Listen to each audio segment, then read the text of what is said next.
บายดีพี่น้องสบายดีFC ทุกคนเด้อฮุบเครื่องฮุบของคุณแหละพี่น้องสิลงไปบนเฮือนพอเท่าคุณแหละเพราะว่าไฟไหม้เฮือนเพิ่นเมื่อวานนี่เนาะจักมันเกิดขึ้นย้อนยังไฟลัดวงจรบ่หรืออีหยังกับบ่ฮู้กันพี่น้องเมื่อวานนี้ก็ได้ข่าวมาอยู่มาเบิ่งแต่ก็ไฟลุกท่วมเบิดเนาะสิเฮ็ดพิจังได้เข้าไปก็มีแต่นอนจูดอยู่หั่นแล้วแหละมื้อนี้ก็ไปกับป้านี่เพิ่นก็ได้ผ้าห่มแล้วก็ทงเครื่องเพิ่นอันนี้ส่วนข่อยเองก็ได้มอนหน่วยหนึ่งแล้วก็สินแต้ม2แล้วก็2พื้นแล้วก็เงิน100,000นำใจเล็กๆน้อยๆเนาะเฮาก็มีบ่หลายพี่น้องเอ้ยหลายคนก็คือสิเห็นเนาะในช่อง YouTube หลายๆช่องเมื่อวานนี่ก็ลงมาก็บ่ได้ถ่ายนะประสบอันเอื้อยโทรมาหาแม่ก็เลยบ่ได้โทรศัพท์แม่ก็ข่าวกล้าอยู่นะอันนี้ก็แล่นเข้ามางับสวิกพื้นสวิกไทยเป็นอีเลิศเปิดยองเกิดมาก็บ่เคยเห็นจักเทื่อมันก็เขาว่าวังหันก็ไหม้เฮือนอันนี้มันยังงำแห้งบ่บะเบิดหลังนึงวังหันก็ไหม้เบิดคือกันแต่ก็หลายปีแล้วแหละ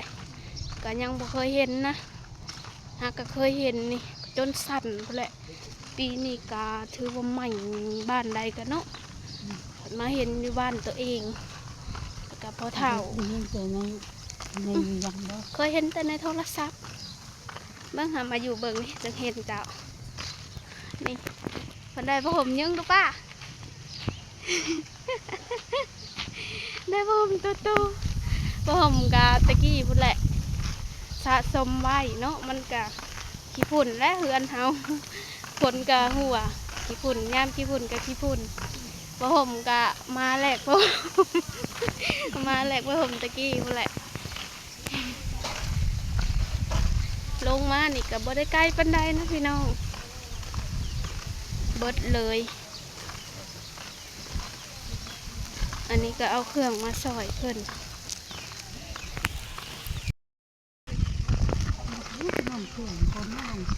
จักว่าอยู่ใช่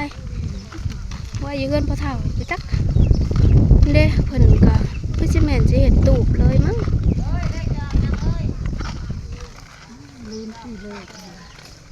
ปลาเล็กสิออกยังแล้ววะเล็กมากบอกไป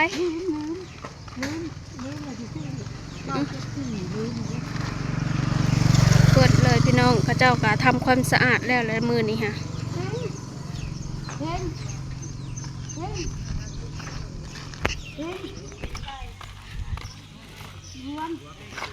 ใช้ไปไหว้ชิเลอร์นี่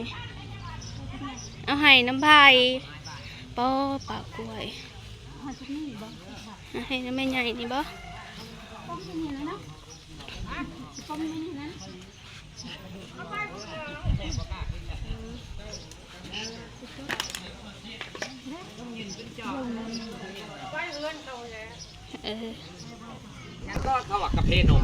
พี่น้องเรือแต่พื้นเพราะว่ากระเจ้าอันน่ะทำความสะอาดออกหมดเลยจักเมียบักชันวะคันชิแมนแม่นนะห้องน้ำเรากันยั้งพี่น้องเอ้ยใช่ได้แม่เฒ่าเจ้าของเฮือนเราออกมาเลย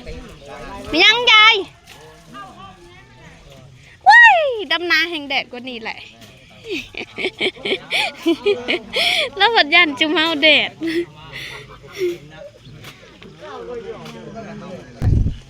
เอาเครื่องมาให้ยายสบายดีพี่น้องชุมเฮาก็มีบนลายนี่ไม่เท่า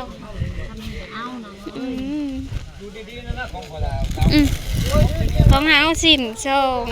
อันนี้ทงเครื่องป้า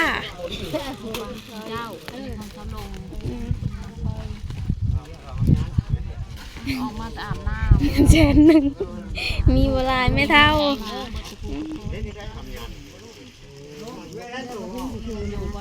เขาจะเห็นได้ต่อบัดนี้ ไม่มาวานเพื่อสูตรบ่สิก็หมอกอันนั้นเลยอยู่ จนบ่ได้พี่สาว อันนั้นพระใส่อยู่คนพระใส่อยู่บ่ได้บ่ไหววานนี่ก็จะมานั่งคนเดียวใจหายเนาะเมื่อละก็ใส่ไทยกับย่านเห็นเป็นตาไปจากแนวนอนกับบ่รับเขาอันนั่งโอ้ยคิดอันหายวานเห็นวันนี้ลงตลอดมันหายก็จังมันให้มันล้ำเงินไม่เท่าล้ำมันก็ชอบเลยบนงานกองชอบก็ไปเอื่อยในวันไทยเผือกเก่งเอื่อย โอ้ยจะหน่อยนะ10 บาทตีนหน่อยมึงแหละ วันดีถ้าปั่นคือมันวันดี อุ่นหัวละอัก มันหนักที่ยังนี่แหละเขาจักว่าที่ที่เช้าคน มานี่มาหัวอักใส่กล่องนี่ สบายดี สบายดีคนหล่อมีใครอยากจองให้ลูกสาวป่ะเนาะ จ้องเราคนนั้นไรเยอะเลยนี่ อันนั้นว่าเมียบ่จันป้าว่าไผ่จักเดือนเลยเนาะลูกก็ใหญ่ลูกตาสังผู้ไปผู้อีกแล้ว เดือน4-5 เดือนได้หรือเปล่าต้อง3 เดือน น่ะ ลูกมัน น่ะ 5 เดือน1 มื้อ ไหวอะไรเท่าเดียวได้ไปอีกเลยเฮ้ยแหละนั้นหันแน่อิงอ้อยว่านะแม่พวงบึงกงมาเขียบกาจนกูดจนกีดบุ้นแต่มันบ่ต่อเฮือนหลังนี่ก็วัดเจ็ดสิอายบ้า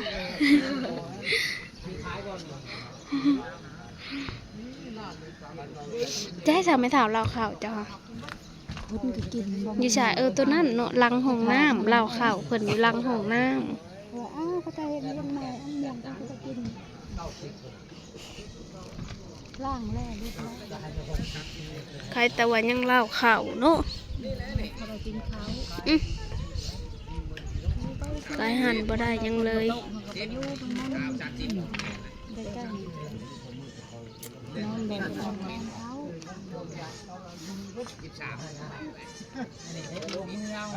ไปเห็นแต่บ้านอื่นบ่ลืมเลยเดือนอีกเดือนอีกนั่นก็ไม่เจอกันอีกมันก็บ่ได้ยังไงเนาะบ่ได้มันใหม่หลังหนึ่งยังหลังหนึ่ง เงินเราหลายหลัง มันก็สิได้คนเครื่องมันมีเงินบ่ได้หลอกเงินตัวนั้นเด้อันนี้เงินหลอกไปกับเวียนบนกระสีก็บ่ได้มันมีคนอยู่ พากันขึ้นเมื่อแล้วพี่น้อง กะเพิ่นกะพากันอันเอาเสาเอาหยังมาเฮ็ดตู้พอได้ส้นแดดส้นฝนพอได้นอนเนาะกะชาวบ้านเฮานี่แหละพากันซอยคนละเหือคนละเฮงบ่เขาเลื่อยไม้ดังกะกากเลยบ่ได้ถ่ายหอดเฮือนเฮาเลย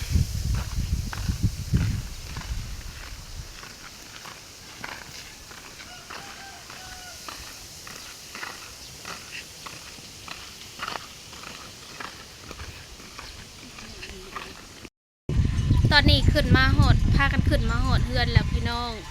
อันนี้กามือวานนี่กาเนาะแบบว่าไผกะตกอกตกใจนะพี่น้องข่อยกะอยู่มะนาเผากล้าแลนเข้ามางับสวิกไผพอหลวงปู่เพิ่นประกาศกะบ่ฮู้ซ้ำนะว่าเป็นหยัง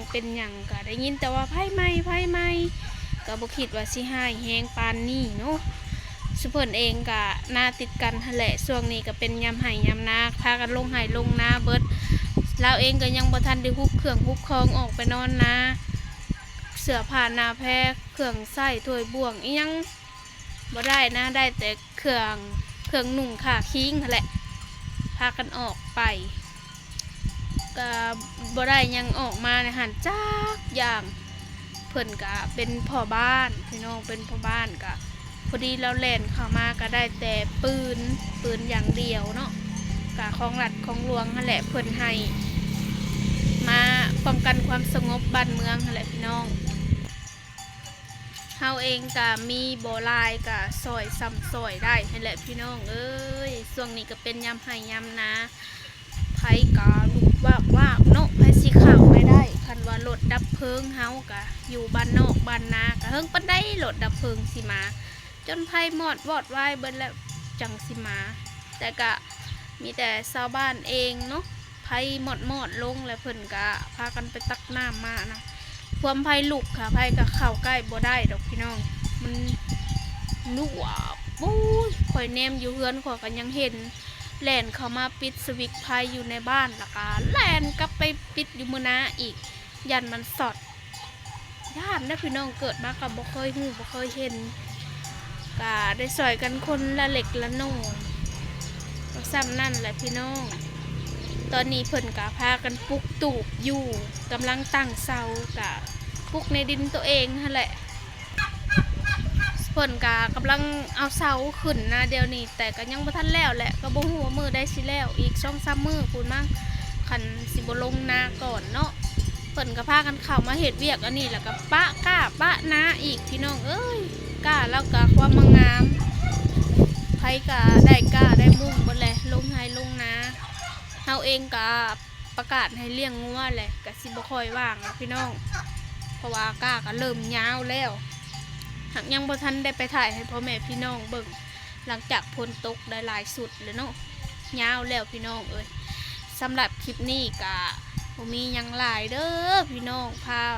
ลงไปนะเมื่อวานนี่ว่าสิถ่ายคลิปให้เบิ่งก็บ่ได้ถ่ายเพราะว่าประสบเอื้อยโทรมาหาแม่โทรมาหาแม่แล้วก็บ่ได้โทรศัพท์แล้วก็ฟ้าวแน่อีเลอเปอร์จองก็แล่นตาตีตาลงเข้ามาเฮาก็ซอยยังบ่ได้เนาะก็ยังโชคดีที่บ่มีภัยเป็นหยังปลอดภัยหมดทุกคนแล้วก็เหล้าข้าวเพิ่นก็ใครแต่บ่ได้ไว้ในเฮือนข้าวเพิ่นก็เอาไว้อยู่ในเหล้าที่ใหม่ก็ใหม่แค่ในเฮือนเนาะบ่ได้ยังสักอย่างผ้าห่มผ้าแพรสิ้นเสื้อผ้าหน้าแพรบ่มีหยังเลยเหลือแต่เฮือนครัวเฮือนไผคือกันกับเฮือนคนนี้แหละนี่คือสิแหละมันไกลกันแต่เฮือนเราหันมันบริกายปานนี่เนาะกะติดกันอยู่เหลือแต่เฮือนไผ่แล้วก็ห้องน้ำแล้วก็เหล้าข้าวพี่น้องส่วนเฮือนเพิ่นน่ะเป็นเฮือน2 ชั้นใหม่หมดเลยใครหลายคนก็น่าจะเห็นเนาะในคลิปเซาแมงปอนะเพิ่นถ่ายทันส่วนคอยเองค่ะบ่ได้ถ่ายเมื่อวานนี้นะลืมโทรศัพท์เหมือนลืมนะเอื้อยโทรมาแล้วก็ปะให้แม่ว่าวกับเอื้อยแล้วก็เข้ามาเบิ้งเฮาเป็นคนอื่นแบบโบแมนเจ้าของเฮือนนะยังสั่นยังเซนใจตกว่ำคนเองก็จักเพิ่งบันไดแหละสิทำใจได้ก็สำหรับคลิปนี้ก็ฝากกดไลค์กดแชร์ฝากเป็นกำลังใจให้ในเด้อพี่น้องและที่สำคัญฝากเบิ่งโฆษณาให้ในเด้อพอกันคลิปใหม่แล้วพี่น้องบัดนี้ก็สิเห็นแต่อยู่หายอยู่หน้าแล้วแหละเพราะว่าเริ่มลงหน้าเลยลงหน้าบ่พอถ้าได้หนวดเขาก็กลับมาคือเก่าอีกแล้ว พอกันคลิปใหม่พี่น้อง